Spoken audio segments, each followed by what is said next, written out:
Kuva mu kinyejana cya 14 kugeza mu cya 19 umujyi wa Kidal wabaye ihuriro rikomeye ry'ubucuruzi bw'abacakara mu burengerazuba bwa Afurika muri Benin. Umujyi wa Kidal uherereye mu gihugu cya Benin wanyujwemo abantu barenga miliyoni bajyanywe mu bucakara inshuro nyinshi. Abanyafurika bagurishaga bene wabo bakabagurana inzoga, imyambaro, ibikomo, ibyuma n'inkota, ariko cyane cyane imbunda kuko zakoreshwaga mu ntambara z'amoko.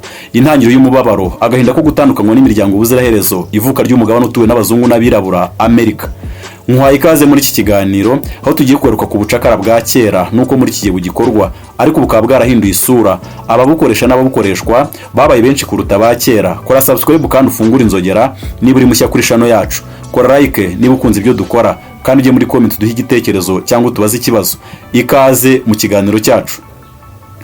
Hagati y'ikinyejana cya 16 n'icya 19 abanyafurika bagera kuri miliyoni 12 banyujwe mu nyanja ya Atlantika bajyanywe mu mugabane wa Amerika, ahari hakenewe abacakara benshi bo gukora mu mirimo y'ibisheke no mu birombe bicukurwamo amabuye y'agaciro. Igitabo American Slavery cyavuze ko abagera kuri 85% bajyanywe muri Brazil no mu bigo bitandukanye bya Caraïbe byakolonizwaga n'Abongereza, Abafaransa, Abespanyol n'Abahorandi. Abagera kuri 6% bagiye gukora mu ntara zari zarakolonijwe n'abanyamahanga zaje kuba zimwe mu zigize Leta Zunze Ubumwe za Amerika. Uko imyaka yagendaga ishira niko ubucakara bwagendaga bufata indi ntera. Kuva mu kinyejana cya 16 kugera mu cya 19 ubucuruzi bw'abacakara bavanwaga muri Afurika bajyanwa muri Amerika nibwo bwinjizaga amafaranga menshi ku isi.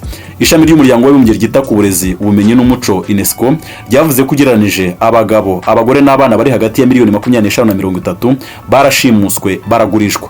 Hari raporo zivuga ko igihe abacakara bamutswaga inyanja ya Atlantika abarirwa mu bihumbi magana bahasize ubuzima. Oroda Ekuno wari umucakara akaba yararusimbutse yaravuze ati, muri izo ngendo kumva abagore bataka n'iminiho y'abantu babaga basamba byabaga biteye agahinda katavugwa. Iyo abacakara batangiraga urugendo, abenshi muri bo bababoheshaga iminyururu, bakabakubita, bakanabashyiraho ibimenyetso ku mubiri hakoreshwa ibyuma bishyushye cyangwa ubundi buryo bubabaza umubiri. Ibimenyetso bigaragaza ko ari abacakara. Bakoraga urugendo rw'ibirometero 4 n'amaguru baturutse mu nzu y'igihome ubu yavuguruwe igahinduka inzu ndangamurage ya Kidal. Bavaga berekeza ku mwaro w'inyanja aho muri iki gihe bita irembo ry'abagenda ubutazagaruka. Aho niho abacakara basorezaga urugendo rwabo mbere yo kurira amato. Icyakora iryo rembo n'ikigeranyo kubera ko abacakara bose baturiraga ubwata ahantu hamwe. Kuki ubucakara bwamamaye cyane? Kera cyane abategetsi b'Abanyafurika bagurishaga abacuruzi b'abara b'imfungwa z'intambara. Nyuma yaho ibihugu by'ibihanganye by'i Burayi byatangiye ubucuruzi bw'abacakara, cyane cyane igihe byatangira gukoloniza umugabane wa Amerika. Icyo gihe intambara z'amoko ndetse n'abantu bafatwagaho iminyago muri zo ntambara byatumye haboneka abacakara benshi. Nk'uko ubucuruzi bw'abacakara bwakije abacuruzi b'abanyamururumba babacuruzaga hamwe n'abaga batsinze muri zo ntambara. Nanone abacakara bavaga mu bantu babaga bashimuswe cyangwa abacuruzi b'Abanyafurika bajyaga kubashakisha muri Afurika rwagati. Icyo gihe umuntu wese yashoboraga kugurishwa akaba umucakara, kaburi niyo yabaga ari umutware umwami yabaga yakuyeho amaboko.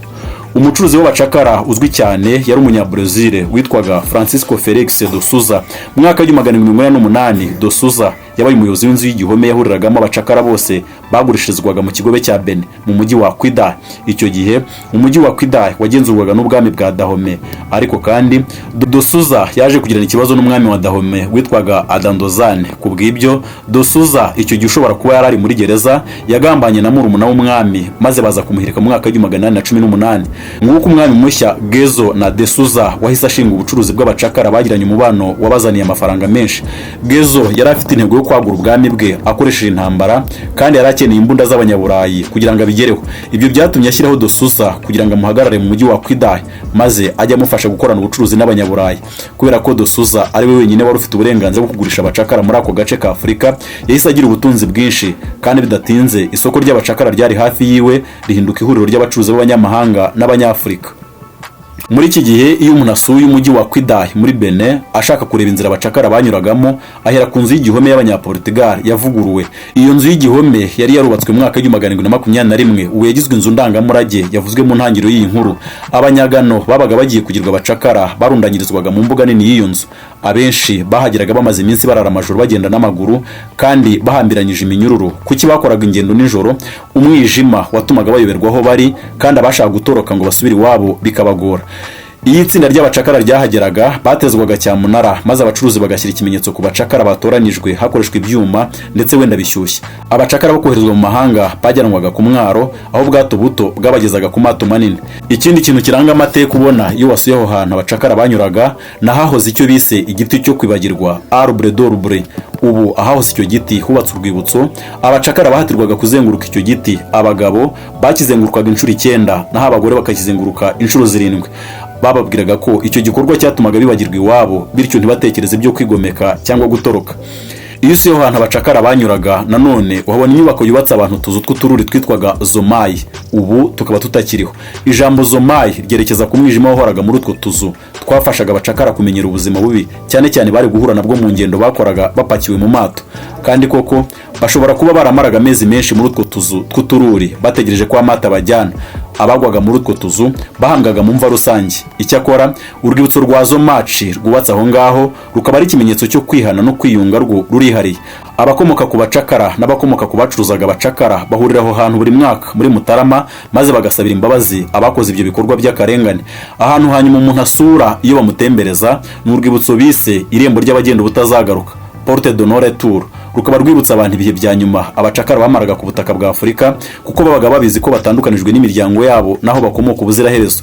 Iryo rembo rinini rishushanijeho abacakara b'Abanyafurika baboheranyije iminyururu, batonze imirongo 2 yerekeza ku mwaro w'inyanja wo hafi aho, bitegeye inyanja ya Atlantika. Hari abavuga ko iyo bamwe mu bacakara babaga bihebye bahageraga, baryaga umucanga kugira ngo bibuke igihugu cyabo cyakavukire. Abandi bo bahitagamo kwiyahura binigishije iminyururu yabaga baziritse, ingingo isobanura akababaro no kwiheba kubera ibikorwa by'icorobozo bakorerwaga mbere yo kugenda, agahinda gaturuka ku kwamburwa uburenganzira bw'ikiremwa muntu, kwamburwa uburenganzira bwo kuzongera kubona n'imiryango yabo n'ibindi. Ibi byarabaye imyaka magana n'amagana, ariko mu ntangiriro y'imyaka y'1800 hashyizweho imihati myinshi yo guca ubucakara. Ubwato bwa nyuma bwagejeje abacakara muri Leta Zunze za Amerika bubavanye mu mujyi wa Quebec, bwabahagejeje muri Nyakanga 1860, babuviramo mu mujyi wa Mobile wo muri leta ya Alabama.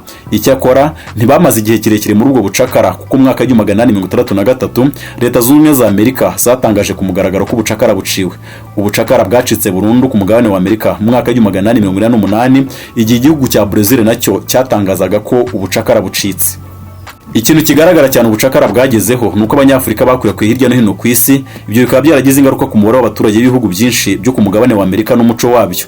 Undi murage wasizwe n'ubucakara ni ikwirakwira rya voodoo, ukaba ari uburyo bw'ubupfumu n'imitongero bwogeye cyane muri Haiti. Hari igitabo cyagize kiti ijambo voodoo rikomoka ku ijambo vodun, risobanura imana cyangwa umuzimu mu rurimi rw'abaturage b'abafoni bo mu gihugu cya Benin cyahoze cyitwa Dahomey. Ikibabaje nuko hari ubundi bucakara buteye agahinda bukigaragara no muri iki gihe, nubwo butameze nk'ubucakara bwa kera. Urugero, abantu b'ubwo muri za miliyoni bamara igihe kirekire bakora akazi kagoye kugira ngo bahangane n'ikibazo cy'ubukungu bwifashe nabi. Ikirushaho kuba kiba ariko nuko itsinda ry'umuryango uharanira uburenganzira bw'ikiremwa muntu rishinzwe kurwanya ubucakara mu rwego mpuzamahanga Anti-Slavery International risanga abantu basaga miliyoni 200 bari mu bucakara. Muri iki gihe ku isi hashobora kuba hariho abacakara benshi cyane kurusha abigeze kubaho ikindi gihe cyari cyo cyose mu mateka y'isi. Bashobora kudacuruzwa hakoreshwa ipiganwa risesuye, ariko imimerere bakoreramo akenshi usanga ari mibi cyane kurusha iyo abacakara mu bihe bya kera bakoreragamo. Inkuru yasohotse mu kinyamakuru mu mwaka 2007 yavugaga umukobwa wahinduriwe izina kubera umutekano we, maze bamwita Blessing. Umwana w'umukobwa yajyanywe mu Burayi bamwizeza ko agiye gukora akazi ko gutunganya imisatsi. Akigeraho akazi kari bamuhaye 40,000 by'amayero nk'ideni azagenda yishyura gake gake ku mushahara we wa buri kwezi. Yarishimye kuko kenshi abantu batangira akazi nta dufaranga bafite, kandi biho ko ba bose bashobora kukuguriza ukazabishyura umaze guhembwa cyangwa ukayaguza undi muntu. Icyo cyari igikorwa cy'ubugira neza ku mukoresha, niko Blessing yatekerezaga, ariko yaje gusobanukirwa nyuma y'igihe ko cyari ikiguzi cye nk'igiciro gikwiriye ubuzima bwe kugira ngo azakoreshe ibyo uwamuguza ashaka ubuzima bwe bwose. Ikibabaje, nyuma yo Blessing aho guhabwa akazi ko gutunganya imisatsi, yamaze iminsi 10 akubitwa buri munsi, kandi bakamukangisha ko niyanga gukoreshwa ibyo bamusabaga umuryango we bazabumerera nabi mu rwego rwo kwishyura ideni bari baramuhaye by'amayeri 40,000.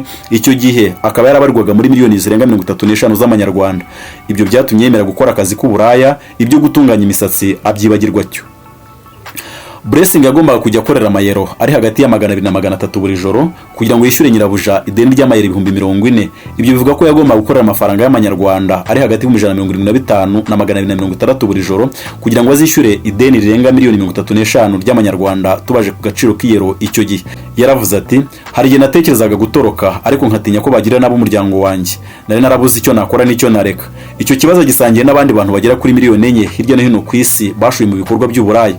Abana b'abakobwa nibo kenshi bibasirwa n'irihohoterwa, abashimutwa nabo mu bihugu bikennye byo muri Afurika maze bakizezwa ibitangaza byo kuzabona akazi keza nibamara kugera mu bihugu byo muri Aziya, urugero nka Oman n'ahandi. Abasore, abagabo, abagore n'abana hirya no hino ku isi nabo bajya bisanga bari gukoreshwa imirimo inyuranije niyo bari bijejwe mbere yo kugezwa muri ibyo bihugu. Babura amatike azabagarura bakiheba kubera iterabwoba bashyirwaho, maze babura amahitamo bakemera gukoreshwa imirimo itesha agaciro ikiremwa muntu. Ibi bizarangira gute? Abategetsi benshi mu bihugu bikennye bumvikana bizeza abaturage babo ko bazabakura mu bukene, nyamara ubukene burushaho kwiyongera kuba kenshi ibyo umuntu akenera haba hari ikinyuranyo kinini ugereranije n'ibyo yinjiza. Muri Afurika urubyiruko mu bihugu byinshi rusoza amashuri udashobora kubona akazi, kandi ihungabana bitera abakiri bato. Ubushakashatsi bwagaragaje ko ijanisha rinini abakiri bato bisanga mu biyobyabwenge, ubusambanyi, uburaya, ibikorwa by'urugomo no kwisanga mu mitwe irwanya ubutegetsi bagamije guhirika ubutegetsi mu rwego rwo gushakisha ubutegetsi bwiza kurushaho. Niba wari ukuri iki kiganiro witurije, kora subscribe kuri channel yacu, fungura iyo nzogera uhitemo all, kora like niba ukunze iki kiganiro, kandi ujye muri comment maze uduhe igitekerezo. Wakoze kunkurikira, naho mu kanya mu kindi kiganiro.